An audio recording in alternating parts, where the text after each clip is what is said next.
જનતા મોંઘવારીથી ત્રસ્ત, સરકારના અચ્છે દિનના વાયદા 2014થી 2026 આવી ગયો છે તો આપણે પૂરા ના થયા.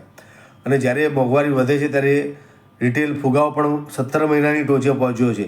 જ્યારે મોંઘવારી વધે તેમ સરકારની તિજોરી છલકાઈ છે, એટલે સરકાર માટે અચ્છે દિન આવી ગયા છે.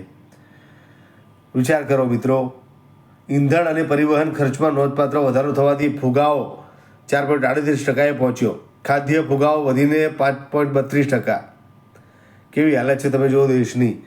અને આ ખાસ આ બીજા સમાચાર છે, તેમાં તમે જુઓ તો જો નેટની પરીક્ષા થઈ હતી ને એમાં જે ઉપવાસ પર ઉતર્યા છે કોકરોચ પાર્ટી, એ સાથે સોનમ વાંગચુક પણ જોડાયા છે, તે પણ અત્યારે ઉપવાસ પર છે.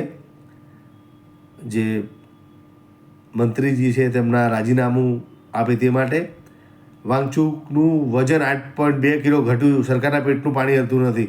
સરકારને શું ધર્મેન્દ્ર પ્રધાન છે તેમને હટાવવા નથી, કારણ કે આટલા બધા પેપર ફૂટ્યા તો જવાબદારી બી લેવી નથી ને હટાવવા પણ નથી. એટલે આ કઈ રીતે ચાલી રહ્યું છે દેશમાં ખબર નથી પડતી. અને ત્રીજા સમાચાર તો ટ્રેનના જે સુવિધા આપે છે ટ્રેનવાળા, તમે જો દર 1000માંથી એક મુસાફર કોઈને કોઈ વસ્તુ લઈ જાય છે. ટ્રેનના એસી કોચમાં ₹100 કરોડના રૂમાલ બેડશીટ ઓશિકાની ચોરી થઈ ગઈ. શું ચાલી રહ્યું છે દેશમાં દોસ્તો? તમે જો કોઈ સારા સમાચાર હોતા નથી દેશની અંદર, બસ આવા સમાચારો રોજ જોવા મળે છે. મિત્રો, આજની ખબરની જે વાત કરીએ તો સરકારે જે વાત કરી છે 2014થી 2026 આવી ગયું કે અચ્છે દિન આવશે, પણ અચ્છે દિન શું, ખરાબ દિવસોની એક શરૂઆત થઈ ગઈ હતી જાણે 2014થી. અને સતત આ તમે સમાચાર જોયા, ખરાબ દિવસો જ ચાલ્યા આવે છે. કોઈની પણ જિંદગીમાં સારું પરિવર્તન નથી આવતું. લોકોની જિંદગી બદલાઈ રહી છે અને જે હતું પહેલાં એનાથી પણ ખરાબ થઈ રહ્યું છે. તમે વિચાર કરો કેવી પરિસ્થિતિ થઈ રહી છે દેશની અંદર.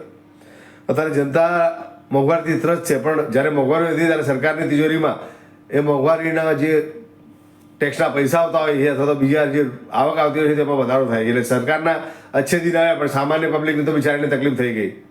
તો બીજી જે ખબર છે એમાં જે દિલ્હીમાં જંતર મંતર પર જે કોકરોચ પાર્ટી અભિજીત દીપકે અને કોકરોચ પાર્ટી જે ધર્મેન્દ્ર પ્રધાન છે આપણા, એમના મંત્રીના રાજીનામા માટે બેઠી છે ઉપવાસ પર, એમાં સોનમ વાંગચુક પણ જોડાયા છે. તેમની પણ તબિયત લથડી છે અને સાથે બીજા ઘણા લોકો છે તેમની પણ તબિયત લથડી છે. આ એક નૈતિક જવાબદારી ભારતીય જનતા પાર્ટી સ્વીકારવા તૈયાર થતું નથી. પહેલાંના સમયમાં આવું કંઈ ઘટના બનતી તો જે તે મંત્રી હોય જે તે ડિપાર્ટમેન્ટનાથી રાજીનામું આપી દેતા. પછી ભલે એ પાર્ટીનો બીજો કોઈ વ્યક્તિ આવતો હોય પણ એ સ્વૈચ્છિક જવાબદારી સ્વીકારતા. અત્યારે કોઈ જવાબદારી સ્વીકારવા તૈયાર નથી. ધર્મેન્દ્ર પ્રધાન મોજ કરી રહ્યા છે અને ભાજપ સરકાર તો તમે જો કોઈ પણનું નથી સાંભળતા. કોઈ બી આજ સુધી આંદોલન પર જે પહેલવાનો ઉતર્યા હતા, રેસલરો આપણી જે બહેનો ઉતરી હતી, ત્યારે પણ એ રૂપેશ સિંહનું રાજીનામું નહોતું લીધું. એટલે સરકારને આ બધી વસ્તુની કોઈ અસર થતી નથી, ભલે લોકોના જીવ જાય.